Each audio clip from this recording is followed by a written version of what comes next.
شدم گریه شدم بارون سرازیر شدم زمین گیر شدم খামেনির জানাজার আনুষ্ঠানিকতা শুরু। তেহরানের গ্র্যান্ড মুসল্লায় লাখো ইরানি, দেশজুড়ে নিচ্ছিদ্র নিরাপত্তা।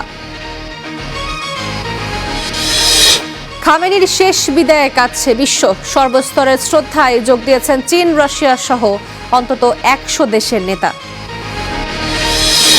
মধ্যপ্রাচ্যে ক্ষমতার সমীকরণ বদলে দিয়েছেন খামেনি। আমৃত্যু লড়ে গেছেন যুক্তরাষ্ট্র ও ইসরায়েলের বিরুদ্ধে।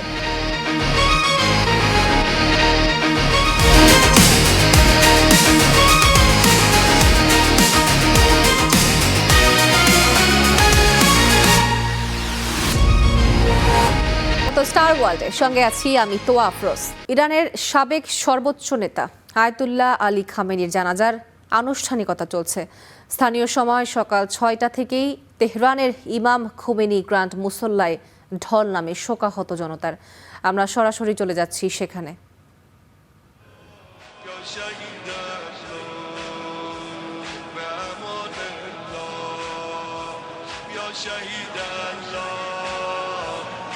شهيد الله بأمان الله يا شهيد الله يا شهيد الله يا شهيد الله بأمان الله يا شهيد الله يا شهيد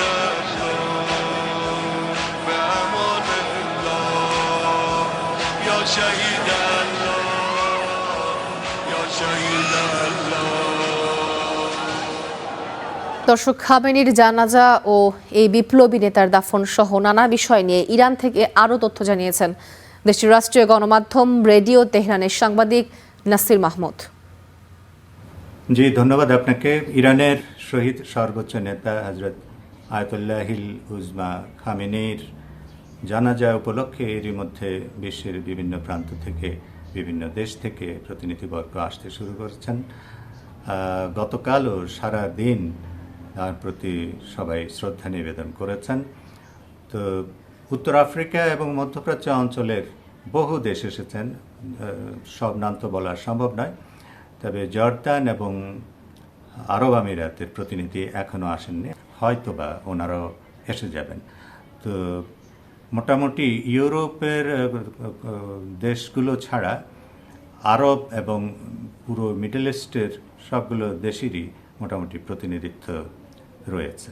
বাংলাদেশ থেকেও বাংলাদেশ জাতীয় সংসদের মাননীয় স্পিকার হাফিজউদ্দিন আহমেদ বিক্রমের নেতৃত্বে 9 সদস্যের একটি প্রতিনিধি দল এসেছেন এবং গতকালই তারা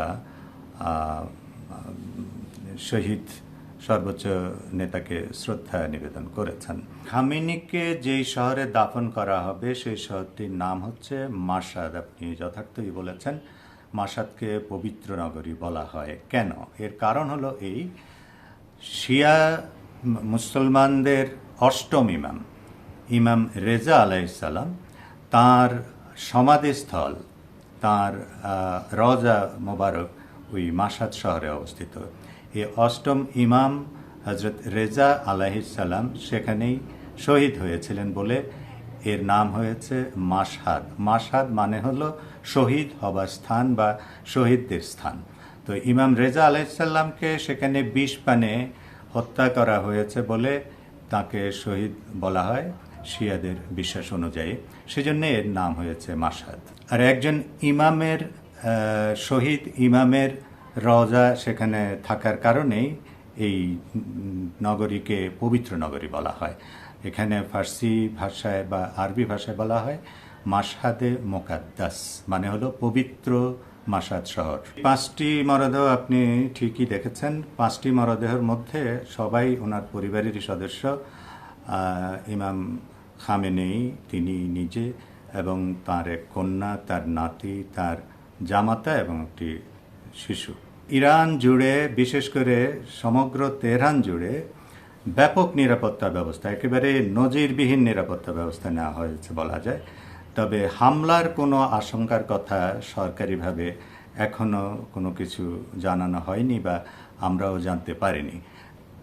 যেহেতু নিরাপত্তা ব্যবস্থা কঠোর, সেহেতু আশঙ্কা খুব বেশি নেই বলেই বলা চলে। ইরানের সাবেক সর্বোচ্চ নেতা আয়াতুল্লাহ আলী খামেনির জানাজাকে ঘিরে 7 দিনের বিশাল শোকা অনুষ্ঠান, যাকে আধুনিক ইতিহাসের অন্যতম বৃহৎ রাষ্ট্রীয় বিদায়ের আয়োজন হিসাবে উপস্থাপন করেছে ইরান।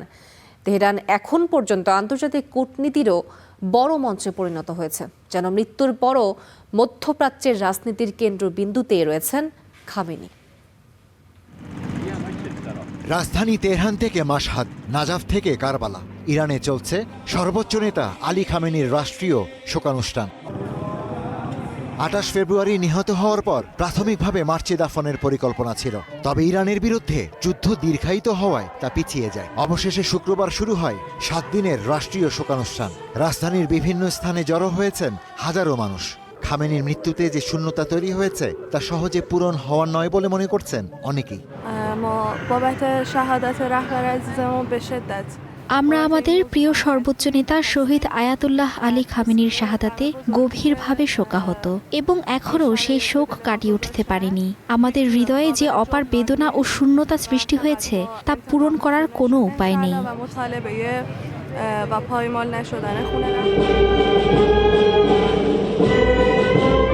শনিবার ও রোববার তেহরানের গ্র্যান্ড মোসাল্লা প্রার্থনা কমপ্লেক্সে জনসাধারণের শ্রদ্ধা নিবেদনের জন্য রাখা হবে খামেনির মরদেহ।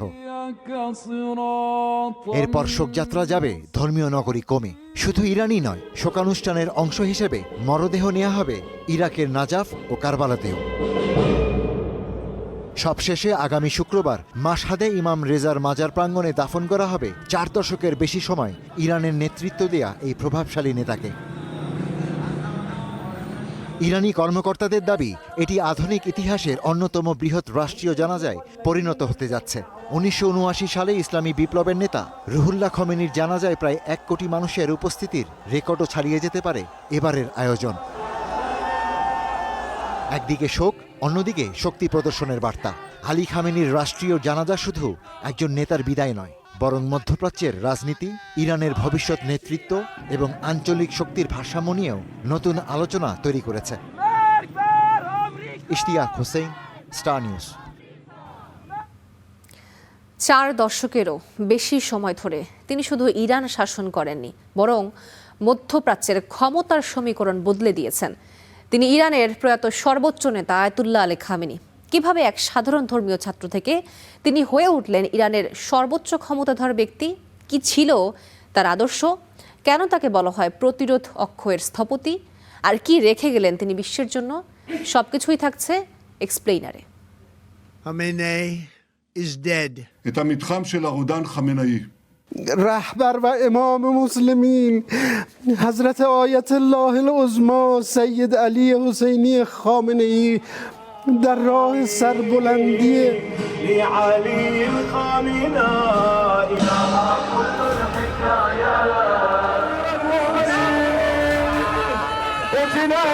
1939 সালে ইরানের পবিত্র শহর মাশহাদে জন্ম আলী খামেনির। ধর্মীয় পরিবারে বেড়ে ওঠা এই তরুণ খুব অল্প বয়সেই ইসলামী দর্শন, ইতিহাস ও রাজনীতির সঙ্গে জড়িয়ে পড়েন। কিন্তু তিনি শুধু একজন আলেম হতে চাননি। তিনি বিশ্বাস করতেন ইসলাম শুধু মসজিদের বিষয় নয়, রাষ্ট্র পরিচালনারও ভিত্তি হতে পারে। তখন ইরান শাসন করছিলেন শাহ মোহাম্মদ রেজা পাহলভি। পশ্চিমাপন্থী, যুক্তরাষ্ট্র ঘনিষ্ঠ এবং দ্রুত আধুনিকায়নের এই নীতির বিরুদ্ধে ধর্মীয় মহলে ক্ষোভ বাড়ছিল। এই আন্দোলনের অন্যতম মুখ হয়ে ওঠেন তরুণ আলী খামেনি। শাহ মোহাম্মদ রেজা পাহলভির পশ্চিমাপন্থী শাসনের বিরোধিতা করতে গিয়ে একাধিকবার গ্রেপ্তার হন, নির্যাতনের শিকার হন এবং নির্বাসিত জীবনও কাটান।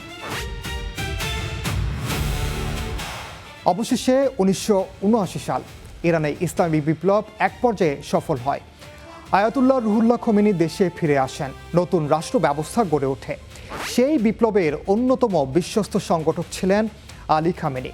2 বছরের মধ্যেই অর্থাৎ 1981 সালে তিনি ইরানের প্রেসিডেন্ট নির্বাচিত হন। কিন্তু তখন ইরানের সামনে সবচেয়ে বড় সংকট ইরান ইরাক যুদ্ধ। অর্থনীতি বিধ্বস্ত, দেশ আন্তর্জাতিকভাবে বিচ্ছিন্ন। এরপরও তিনি বারবার বলেন, ইসলামী বিপ্লব টিকিয়ে রাখাই প্রথম লক্ষ্য। যুদ্ধ, অর্থনৈতিক সংকট এবং আন্তর্জাতিক বিচ্ছিন্নতার মধ্যেও তিনি বিপ্লবী রাষ্ট্র ব্যবস্থাকে ধরে রাখার চেষ্টা করেন। 1989 সালে খোমেনির মৃত্যুর পর আলী খামেনি হন ইরানের সর্বোচ্চ ধর্মীয় নেতা।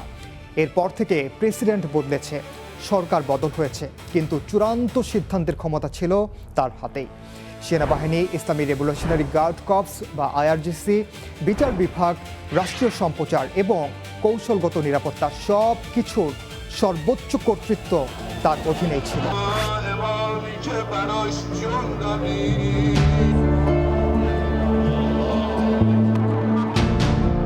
খামেনির রাজনৈতিক দর্শনের কেন্দ্রবিন্দু ছিল ইসলামী বিপ্লবকে টিকিয়ে রাখা এবং বিদেশি প্রভাব থেকে ইরানকে মুক্ত রাখা। তিনি বারবার বলেছেন, যুক্তরাষ্ট্রের সঙ্গে সম্পর্কের ক্ষেত্রে ইরানের সবচেয়ে বড় শিক্ষা হলো ওয়াশিংটনের প্রতিশ্রুতির উপর নির্ভর করা যায় না। তাই আত্মনির্ভরতা, প্রতিরক্ষা সক্ষমতা এবং প্রযুক্তিগত স্বাধীনতাকেই তিনি জাতীয় নিরাপত্তার মূল ভিত্তি হিসেবে তুলে ধরেন।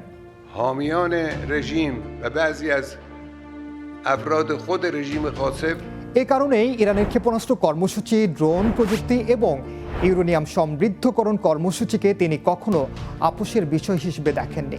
তার বক্তব্য ছিল, নিজেদের জ্বালানি ও প্রযুক্তির অধিকার ইরান ছাড়বে না। মধ্যপ্রাচ্যে তার আরেকটি বড় কৌশল ছিল এক্সিস অফ রেজিস্ট্যান্স বা প্রতিরোধ অক্ষ।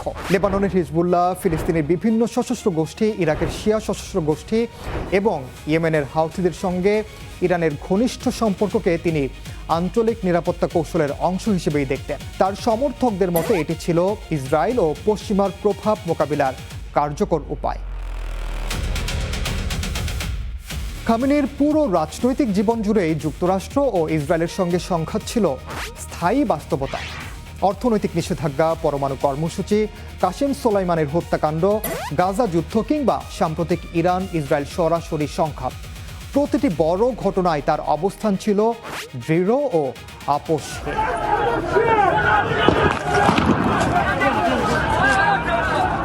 2022 সালে মাসা আমিনের মৃত্যুর পর দেশজুড়ে বিক্ষোভ এবং মানবাধিকার লঙ্ঘনের অভিযোগে তীব্র আন্দোলন হলেও তা মোকাবিলা করেন শান্ত, স্থিরভাবে। ইরান সরকার বরাবরই এসব আন্দোলনের পেছনে বিদেশি শক্তির ভূমিকার অভিযোগ করেছে।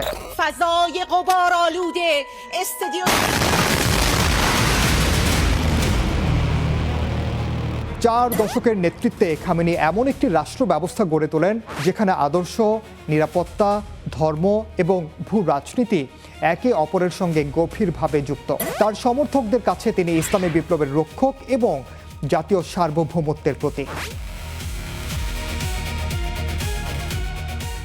আয়াতুল্লাহ আলী খামেনি শুধু ইরানের নেতা ছিলেন না, তিনি ছিলেন মধ্যপ্রাচ্যের ভূ রাজনীতির অন্যতম নির্ধারক চরিত্র। তার সিদ্ধান্তের প্রভাব পৌঁছেছে তেহরান থেকে বৈরুত, গাজা থেকে দামেস্ক, ওয়াশিংটন থেকে তেল আবিব পর্যন্ত। আর তাই তার জীবন শুধু একজন নেতার জীবনী নয়, এটি মধ্যপ্রাচ্যের গত 4 দশকের ইতিহাসেরও একটি বড় অধ্যায়। শুধু খামেনিই নয়, এমন রাজকীয় রাষ্ট্রীয় জানাজা পেয়েছিলেন ইরানের আরও 3 নেতা। সাবেক সর্বোচ্চ নেতা খামেনির জানাজায় জনসমাগম এত বেশি হয়েছিল যে তার মরদেহই হারিয়ে গিয়েছিল। কুদস ফোর্স প্রধান কাসেম সোলাইমানির জানাজা হয়েছিল ইরান ইরাকের 8টি স্থানে। সাবেক প্রেসিডেন্ট ইব্রাহিম রইসকেও ব্যাপক আয়োজনে চিরবিদায় জানিয়েছিল ইরান। 6 দিনব্যাপী বিশাল রাষ্ট্রীয় শোকানুষ্ঠানে চিরতরে বিদায় নিচ্ছেন ইরানের প্রয়াত সর্বোচ্চ নেতা আয়াতুল্লাহ আলী খামেনি। খামেনির জানাজার এমন ব্যাপকতায় সামনে আসছে দেশটির আরও 3 নেতার শেষ বিদায়। তাদের জানাজাও এমন ব্যাপক রূপ পেয়েছিল। 1989 সালে ইরানের ইসলামী বিপ্লবের প্রতিষ্ঠাতা আয়াতুল্লাহ রুহুল্লাহ খোমেনির শেষ বিদায়ে লাখো মানুষের ঢল নামে রাস্তায়। পরিস্থিতি এতটাই নিয়ন্ত্রণের বাইরে চলে যায় যে শোকযাত্রার ভিড়ে প্রায় হারিয়ে যায় তার মরদেহ, ছিঁড়ে যায় কাফনের কাপড়ের অংশ। শেষ পর্যন্ত হেলিকপ্টারের মাধ্যমে মরদেহ সরিয়ে নিতে হয়। সেই বিশৃঙ্খলার মধ্যেই বিশেষজ্ঞ পরিষদের সিদ্ধান্তে সর্বোচ্চ নেতা নির্বাচিত হন আলী খামেনি। অনেকের কাছেই যা ছিল বিস্ময়কর। পরবর্তী প্রায় 4 দশকে তিনি ধীরে ধীরে রাষ্ট্র ক্ষমতার সব কেন্দ্র নিজের নিয়ন্ত্রণে এনে ইরানের সবচেয়ে প্রভাবশালী ব্যক্তিত্বে পরিণত হন। আরেকটি আলোচিত শোকানুষ্ঠান ছিল 2020 সালে কুদস ফোর্স প্রধান কাসেম সোলাইমানির জানাজা। মার্কিন প্রেসিডেন্ট ডোনাল্ড ট্রাম্পের নির্দেশে বাগদাদ বিমানবন্দরে ড্রোন হামলায় নিহত হন তিনি। ইরান ও ইরাকের 8টি শহরে হয় তার বিদায়ের আনুষ্ঠানিকতা। পরে নিজ শহর কেরমানে শেষ শোকযাত্রার সময় ভয়াবহ পদদলনে প্রাণ হারান বহু মানুষ। সে অনুষ্ঠানে প্রকাশ্যে অশ্রু ঝরাতে দেখা যায় খামেনিকে। 2024 সালে হেলিকপ্টার দুর্ঘটনায় নিহত হন ইরানের প্রেসিডেন্ট ইব্রাহিম রাইসি। আজারবাইজান সীমান্তের কাছে দুর্গম পাহাড়ি এলাকায় ঘন কুয়াশার মধ্যে বিধ্বস্ত হয় তার হেলিকপ্টার। একই দুর্ঘটনায় নিহত হন তৎকালীন পররাষ্ট্রমন্ত্রী হুসেইন আমির আবদুল্লাহিয়ান সহ আরও 6 জন। রাইসির মরদেহ নেওয়া হয় মাশহাদে, যা খামেনির জন্মস্থান এবং শিয়া মুসলমানদের অন্যতম গুরুত্বপূর্ণ ধর্মীয় কেন্দ্র। সে সময়ও রাইসির শেষ বিদায়ে হাজার হাজার মানুষের ঢল নামে। সেই মাশহাদেই এবার সমাহিত হবেন আলী খামেনি। ইফফাতিরা, স্টার নিউজ। ইরানের সাবেক সর্বোচ্চ নেতা আয়াতুল্লাহ আলী খামেনির জানাজায় অংশগ্রহণ ও শোক জানাতে এখন তেহরানে বিশ্ব নেতারা। মস্কো থেকে বেইজিং কিংবা রিয়াদ থেকে ইসলামাবাদ, সব দেশের শীর্ষ প্রতিনিধিরাই এখন তেহরানে। তেহরানের এঙ্গেলেভ স্কয়ার ও ইমাম খুমেনি গ্রেন্ড মুসাল্লায় লাখো ইরানি। আমেরিকা ও ইসরায়েলি আগ্রাসনে নিহত সর্বোচ্চ নেতা আয়াতুল্লাহ আলী খামেনিকে শেষ বিদায় জানাতে এক অভূতপূর্ব ঐক্যের প্রতিচ্ছবি এখন তেহরানের রাজপথ। খামেনির জানাজায় অংশ নিতে জড়ো হয়েছেন লাখো মানুষ, যার কেন্দ্রবিন্দুতে রয়েছেন বিভিন্ন দেশের সরকার প্রধান ও বিশ্ব নেতারা। ইরানের এই কঠিন সময়ে পাশে দাঁড়িয়েছে মিত্র রাশিয়া। রুশ প্রেসিডেন্ট ভ্লাদিমির পুতিনের পক্ষ থেকে তেহরানে সরাসরি শ্রদ্ধা জানাতে হাজির হন নিরাপত্তা পরিষদের ডেপুটি চেয়ারম্যান দিমিত্রি মেদভেদেভ। অনুষ্ঠানে আলাদাভাবে সবার নজর কেড়েছে পাকিস্তান।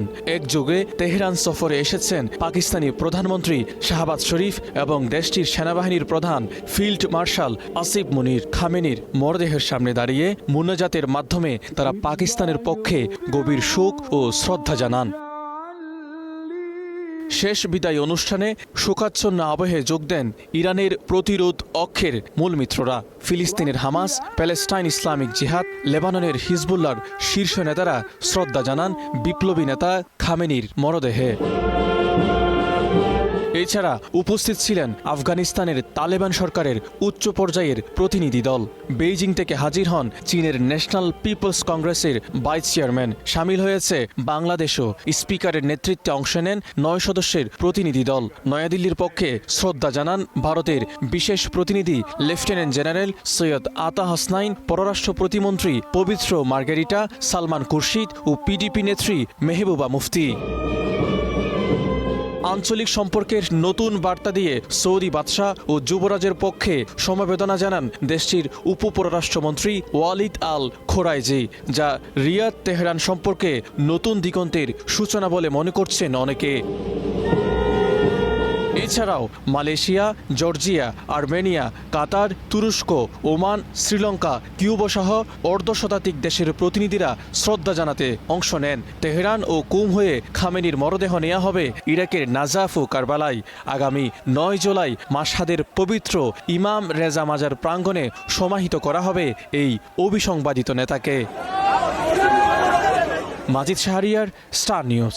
তেহরানে অশ্রুসিক্ত নয়নে সাবেক সর্বোচ্চ নেতা খামেনির কফিনে শ্রদ্ধা নিবেদন করেছেন শোকাহত বিপুল সংখ্যক ইরানি নারী। খামেনি মুসল্লাতেও কেউ কেউ কান্নায় ভেঙে পড়েন। সৃষ্টি হয় আবেগঘন পরিবেশের। খামেনির কফিনের সামনে এভাবে শেষ শ্রদ্ধা জানাচ্ছেন শোকাহত ইরানি নারীরা। কেউ সন্তানকে কোলে নিয়ে উপস্থিত হয়েছেন, অনেকে হাত তুলে দোয়া করেন খামেনির জন্য।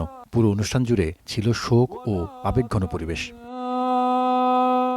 তেহরানের স্থানীয় সময় সকাল 8টায় শুরু হয় শ্রদ্ধা জানানোর সরকারি অনুষ্ঠান। খামেনি মুসল্লায় শ্রদ্ধা জানানোর সুযোগ পান সাধারণ মানুষও। গত 28 ফেব্রুয়ারি নিহত হওয়ার আগে 36 বছর ইসলামী প্রজাতন্ত্রের সর্বোচ্চ নেতা হিসেবে দায়িত্ব পালন করেন আয়াতুল্লাহ আলী খামেনি। দীর্ঘ এই সময়ে নারী ও শিশুদের জন্য আয়োজিত বিশেষ বিশেষ অনুষ্ঠানগুলোতে অতিথি ছিলেন খামেনি। আজ শ্রদ্ধা জানাতে আসা নারীদের কাছে যা কেবলই স্মৃতি। ইরানে খামেনির শেষ বিদায়ের আনুষ্ঠানিকতা আগামী কয়েকদিন ধরে চলবে। এই আয়োজনকে ঘিরে দেশজুড়ে শোকের আবহ বিরাজ করছে। Zahidur Rahman, star news. অধিকৃত পশ্চিম তীরে ফিলিস্তিনিদের ওপর আবারও হামলার অভিযোগ উঠেছে ইসরায়েলি বসতি স্থাপনকারীদের বিরুদ্ধে। স্থানীয় কর্মকর্তাদের মতে শুক্রবার খিরবেত আবু ফালাহ এলাকায় বিক্ষোভ চলাকালে বসতি স্থাপনকারীদের হামলায় অন্তত এক ফিলিস্তিনি ও এক আন্তর্জাতিক মানবাধিকার কর্মী আহত হয়েছেন। স্থানীয় সূত্র জানায়, সাম্প্রতিক সময়ে বসতি স্থাপনকারীদের একাধিক হামলার পর নিজেদের কৃষি জমিতে প্রবেশের অধিকার নিশ্চিত করতে এলাকার কয়েকটি গ্রামের বাসিন্দা ও আন্তর্জাতিক কর্মীরা জমির দিকে অগ্রসর হন। এ সময় ইসরায়েলি বসতি স্থাপনকারীরা তাদের পথরোধ করে এবং কৃষি জমিতে যেতে বাধা দেয়। প্রত্যক্ষদর্শীদের দাবি, বসতি স্থাপনকারীরা মরিচের গুঁড়া স্প্রে, পাথর নিক্ষেপ এবং লাঠি ব্যবহার করে হামলা চালায়। এতে এক বৃদ্ধ ফিলিস্তিনি ও এক আন্তর্জাতিক কর্মী আহত হন। রাশিয়ার ভয়াবহ ক্ষেপণাস্ত্র ড্রোন হামলায় নিহতদের স্মরণে শুক্রবার শোক পালন করেছে ইউক্রেন। এ উপলক্ষে রাজধানী কিয়েভ জুড়ে জাতীয় পতাকা অর্ধনমিত রাখা হয়। একদিন আগেই চালানো রুশ হামলায় অন্তত ৩০ জন নিহত এবং ৯২ জন আহত হয়েছেন বলে জানিয়েছে কিয়েভের মেয়র ভিটালি ক্লিচকো। চলতি বছরে ইউক্রেনের রাজধানীতে এটি ছিল সবচেয়ে প্রাণঘাতী রুশ হামলা। হামলায় রাজধানীর বিস্তীর্ণ এলাকায় ব্যাপক ধ্বংসযজ্ঞের ঘটনা ঘটেছে। ইউক্রেনের প্রেসিডেন্ট ভলোদিমির জেলেনস্কি জানিয়েছেন ১০০টিরও বেশি আবাসিক ভবন ক্ষতিগ্রস্ত হয়েছে। যুদ্ধের ৫ বছরের বেশি সময়ের মধ্যে কিয়েভে এমন ব্যাপক ক্ষয়ক্ষতি খুব কমই দেখা গেছে। অন্যদিকে মস্কো দাবি করেছে রাশিয়ার ভেতরে ইউক্রেনীয় ড্রোন হামলার জবাব হিসেবেই এই হামলা চালানো হয়েছে।